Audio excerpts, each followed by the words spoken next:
بەشداربووانی بەڕێز و بە ئەمەک سڵاو بە ناوی برای مەحمەد فاوندیشنەوە بەخێرهاتنی یەکەیەکەتانەکەم خوشکان و برایانی ئازیز لە هەر چوار پارچەی کوردستان سڵاو و ڕێز و حورمەتی فاوندیشنەکەمانتان پێشکەش بێت.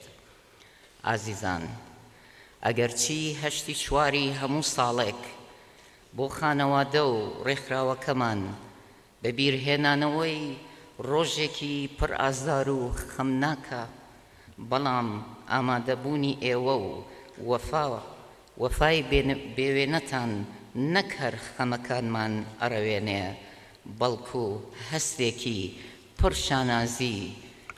پڕشانازیمان پێ ئەبەخشێ و سوورترمان ئەکات لە بەردەوامبوونمان لەسەر فکر و ڕێبازی مامۆستا. بەڕێزان، بە پێویستی ئەزانم کە لەم دەرفەتەیە جارێکی تر هۆکار و ئامانجەکانی پشتبیرۆکەی دابەشکردنی خەڵاتی زێڕینی بلا بۆ هەمووان ڕوون بکەمەوە، بۆ ئەوەی کە تێگەیشتنی زیاتر لەو بارەیەوە دروست بێت. بێگومان سەختە بە خێرایی هەڵسەنگاندن بۆ خصلەت و تایبەتمەندیەکانی فکری سیاسی و ئەدەبی و شۆڕشگێڕی مامۆستا بکەین، بەڵام پاڵپشت بە بۆچوونی مێژووناسان و شاهیدەکان و بەڵگەکان و بەرهەمەکانی خۆی دەرئەکەوێ کە مامۆستا برایم بە حەق دادوەر و پارێزەر و ڕۆژنامەنووسێکی لێهاتوو، شاعیر و نووسەر و ڕۆشنبیر و بیرمەندێکی سیاسی و ڕێبەرێکی مەزنی قۆناغەکانی هەستیاری شۆڕشی کورد بووە. ئەو ئاڵا هەڵگری بیری دیموکراتی خواز و پێشکەوتن خوازان بوو. ئەو باوەڕی تەواوی بە یەکسانی ژن و پیا و نەتەوە و ئاینە جیاوازەکان هەبوو. ئەو ڕۆڵەیەک بوو کە لە ناو جەرگەی کۆمەڵانی خەڵقەوە بەو پەڕی دڵسۆزی و پەرۆشەوە بۆ کورد و کوردستان لە سەردەمی وەرچەرخانێکی مێژوویە چوو بە کۆڕی کوردایەتیەوە. ئەو زوڵم و زۆری داگیرکەرانی بە چاوی خۆی بینی بوو، شاهێدی بۆردمانکردنی شارە خۆشەویستەکەی خۆی بوو. ئەو ڕۆڵەی پیاوێکی ڕەنجدەر بوو کە چەوسانەوەی نەتەوەیی و چینایەتی چێشت بوو. ئەو خەباتکردنی دژ بە دوژمنانی گەلەکەی بە ئەرکێکی پێویست و ڕەوا و سەرەکی ئەزانی. ئەو ئیمانی بە هاوکاری نێوان گەلان هەبوو بۆ گەیشتن بە ئامانجە هاوبەشەکانیان. ئەو پێی وا بوو کە لەبەر ئەوەی کورد و عەرەب گرفتاری یەک دەردن، هەر بۆیەش هەردووکیان یەک دەوایان هەیە. ئەو بۆ چەسپاندن و درێژە پێدانی برایەتی کورد و عەرەب لە ساڵی 1937دا قاعیدەیەکی زێڕینی دیاری کردووە کە ئەویش مافی چارەی خۆنووسینە. ئەو قەناعەتی تەواوی بە دیموکراسی هەبوو و هەمیشە ئیوت دیموکراسی کۆمەڵێک مافی دەستوریە کە کەمایەتی لە زاڵبوونی زۆربە ئەپارێزێت. دیموکراسی ئەوە ناگەیەنێت کە هەردەم و هەمیشە ڕاستی لە بیر و بۆچوونی زۆربەدا بێت. زۆربە هەر لەبەر ئەوە حکومەکات کە زۆربەیە و بەس. دیموکراسی ڕاستەقینە بەوەدا ئەنا کە مافی تاکە کەس و کەمینە بپارێزێت. ئەو پێی وا بوو کە نابێت پشتگیری ئەو بۆچوونە بکرێت کەوا هێزی دەوڵەت لە لەشکری گەورە و چەکی نوێ و قورس و کوشەندەدایە، چونکە فراوانبوون و مەزنکردنی هێزی سوپا هەمیشە لەسەر حیسابی بەرژەوەندی کۆمەڵ و لەسەر لاشەی کۆمەڵگا پێک دێت و هەڕەشە لە ژیان و دیموکراسیە کات و مەدەنیەت لاوازەکات. ئەوەی وت مرۆڤ تەنیا لەبەرەوەی کە مرۆڤە بێت خاوەنی مافەکانی بێت، نەک لەبەر هیچ شتێکی تر. ئەو هەمیشە بەگشت زوڵم و زۆری حکومەت و زۆرداران و چەوسێنەران و داگیرکەران و ژیانی بندستایەتیدا ئەچوو. هەرگیز و هەرگیزیش سازشی لەسەر بیر و بۆچوونەکانی نەئەکرد. ئەو هەرگیز باوەڕی بە پلە و پۆست نەبووە. ئەو خەمی گەورەی ناتەبایی گەلەکەمان بوو، هەر بۆیە هەمیشە بە ئازارەوەی وت کوردە هاوارە. ڕۆژێکە و ئەمڕۆ بە قسەی دوژمن مە بەدەستخەڕۆ، هەر بەویستن و تەبایی و خەبات گەلانی دنیا گەینە ئاوات. تەبایی نەبێت چیت لەوەم کەمە، هەر ناتەبایی سەرچاوەی خەمە. ئەو پێی وابوو دەبێت شۆڕش و حزب لە خزمەت خەڵق و لە ناو خەڵقدا بێت، نەک حزب و شۆڕش و بە خەڵقیشەوە لە خزمەت سەرکردەی پاوان خوازا بێت. ئەو نەک هەر کورد بەڵکو تا سەر ئێسقان کوردستانی بوو.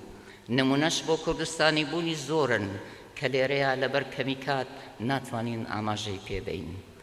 هەر ئەو جۆرە بیر و بۆچوونە جیاوازە نەبوون کە مامۆستا ئیبراهیم ئەحمەدیان جیاواز دەرەخست و هەر ئەو جیاوازیانەش خاڵی گرنگی ناکۆکی سیاسی مامۆستا ئیبراهیم ئەحمەد بوو لەگەڵ هەندێک هێزی سیاسی و بنەماڵەی پاوەنخوازدا کە تاوەکو ئێستاش 70 ساڵ دوای ئەو مێژووە و 19 ساڵیش دوای کۆچکردنی دژایەتی ئەکرێ و ئیرهابی فکری ناڕەوایی بە ئەنجامی تۆڵەکردنەوە لەسەر بەڕێواچێت. بەڕێزان، هەڵبەتە زۆرن ئەوانەی بە فکر و دیدی جیاوازەوە باوەڕیان بە دادپەروەری و حەقوازی هەیە، بەڵام کەمن ئەوانەی فکر و دیدیان بە کردار ئەسەلمێنن. لێرەیە هەر هەمان ئەو بەسەرهاتە ئەگێڕمەوە کە جەنابی مام جەلال لە یادنامەدا گێڕاویەتەوە کە ئەو کاتە مامۆستا ئیبراهیم حاکم بۆ لە هەڵەبجە. شەوێک لە ماڵی خوالی خۆش بوو ئەنوەر بەگی جاف کە ئەویش محامی بووە میوانە بێت لە پڕ مەموری خۆیەکە بەژوورە کە هەندێک ئەوراقی بۆ مامۆستا ئیبراهیم ئەحمەد هێناوە، ئەویش دوای خوێندنەوەیان یەکێکیان ئیمزاکات. ئەو شەوەش ئەنوەر بەگی جاف جگە لە چێشتە خۆشەکانی بەگزایەکانی جاف کەباب و برژاوی دەرەوەشی بە سەرکارەکەی خۆیان بەڕادا بوو. وەختێ کاتی تێشخواردن دێت ماوەیەک چاوەڕێی کەباب و برژاوی دەرەوە ئەبن کەچی سەرکارەکەی ئەنوەر بەگ هەر دەرناکەوێت کە سۆراغیەکە نەزانن کە زیندانی کراوە. تومەز ئەو کاغەزەی مامۆستا ئیبراهیم ئیمزای کردووە ئەمری زیندانیکردنی ئەو بووە. ئەوسا ئەنوەر بەگ کە دۆستێکی خۆشەویستی مامۆستا بووە پێی ئەڵێت کاکە بلە ئەوە نەدەکرا گرتنەکەی دوا بخەی تا بەیانی. مامۆستاش ئەڵێ نەبەخوا ئەنوەر بەگ کە ئەوراقەکانم خوێندەوە بۆم دەرکەوت کە سەرکارەکەت چەند زلەیەکی بەناهەق لە جوتیارێکیاوە. جا چۆن ئەکرا لە ماڵی برای خۆم کە قانون ناسە سەرکارێک دژی قانون کار بکات و زیندانی نەکەم. دەبا ئەم بەسەرهاتەشتان بۆ بگێڕمەوە. ڕۆژێک سەرۆکی شارەوانی شارۆچکەی وەڵینگتن لە بەریتانیا خەڵات کرا. خەڵاتەکە بۆ پاکیی شارۆچکەکە بەخشرایە سەرۆکی شارەوانی. مامۆستا زۆر دڵگران بوو لەو کارە و بەنامەیەک ناڕەزایی خۆی دەربڕی وتی ئەوە 19 ساڵە من کرێکارێکی ئەم شارەوانیە ئەبینم کە شەو و ڕۆژ زستان و هاوین بە بەفر و باران شەقام و کۆڵانەکانی وەڵینگتن پاک ئەکاتەوە کەچی سەرۆکی شارەوانی ئەم حزب و ئەو حەزب بەری ڕەنج و تێکۆشانی ئەو ئەخۆن و خەڵاتەکرێن. ئەو دوو نمونەیە شتێکرد لە خرمانی بیری حەقوازی و دادوەرانەی مامۆستا ئیبراهیم. جەبا بگەڕێینەوە سەر ئیبراهیم ئەحمەد فاوندیشن. ئامادەبوانی عەزیز، ئاشکرایە ساڵانە ڕێکخراوەکەمان خەڵاتی ڕێزێنان ئەبەخشێتە چەند کەسێکی ماندوو لە چین و توێژە جیاوازەکانە و ئەو جۆرە لە دەست بژێری ڕەنگاوڕەنگ و هەڵبژاردننی پێکهاتانە لەوە سەرچاوەی گرتووە کە مامۆستا هەردەم باوەڕی دیموکراسی گەل و بەشداری کارایی سەرجەم چین و توێژەکان بووە بە شێوەیەکی یەکسان لەسەر ئاسی سیاسی و کۆمەڵایەتی و هەمیشە بیری دیموکراتی خوازی خۆی پەیڕەو کردووە و سازشی لەسەر نەکردووە. ئێمەش لە سۆنگەی خواستەکانمان بۆ زیاتر بەرەودان بەو ڕێچکە و ڕێبازە ئەمانەوێت ساڵانە لە ڕێگەی پێدانی خەڵاتی زێڕینی بلا سەرجەم چین و توێژەکان هەم بدەین بۆ بەشداری کارا و بەردەوامی لە ڕاپەڕاندنی ئەرکەکانیان لە بەرامبەر کۆمەڵگەدا تاوەکو ببنە پێشەنگ لە بوارەکەی خۆیاندا. سەبارەت بە پرۆژەکانی داهاتووی ئیبراهیم ئەحمەد فاوندیشن بە خۆشحاڵیەوە 3 پرۆژەتان پێڕاگەێنم. یەکەم کردنەوەی سەنتەرێکی لێکۆڵینەوە کە زۆرترین ئەرشیف و بەڵگەی مێژووی لە خۆگرەیە. سەنتەرێک کە دڵنیام ئەبێتە خاڵی وەرچەرخانێکی گرنگ بۆ ڕاستکردنەوەی هەڵە گەورەکانی مێژووی کورد.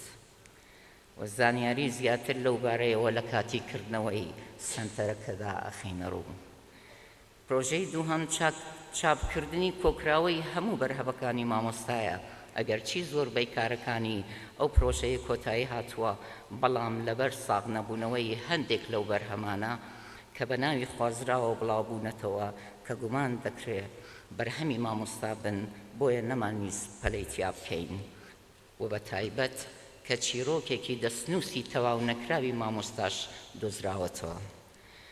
سێەم پرۆژەی زەڕێک خاکی وەتەن نادەم بە قەسری قەیسەریە کە خۆیە بینێتەوە لە کۆکردنەوەی مستێ خاک و خۆڵی سەرجەم شار و گوند و ناوچەکانی کوردستانی گەورە. هەڵبەتەوە پرۆژەیەش نزیکە لە کۆتایی و خۆڵی هەندێک ناوچەی کوردستان ماوە کۆ بکرێتەوە و بهێنرێتە سلێمانی. بەل لە کۆتایی ئەڵێم یادت بەخێر مامۆستا. و لە کۆتاییشا سەری ڕێز و نەوازش بۆ سەرجەم شەهیدانی کورد و کوردستان و کەس و کارە سەربەرزەکانیان و گشت سەربازە گۆمناوەکانی گەلەکەمان دانەوێنن. شەکاوە بێت ئاڵا ڕەنگینەکەی کوردستان، ئاوەدان بێت کوردستانی گەورە. ئێوەش هەر شاد و سەربەرز و سەرکەوتوو بن.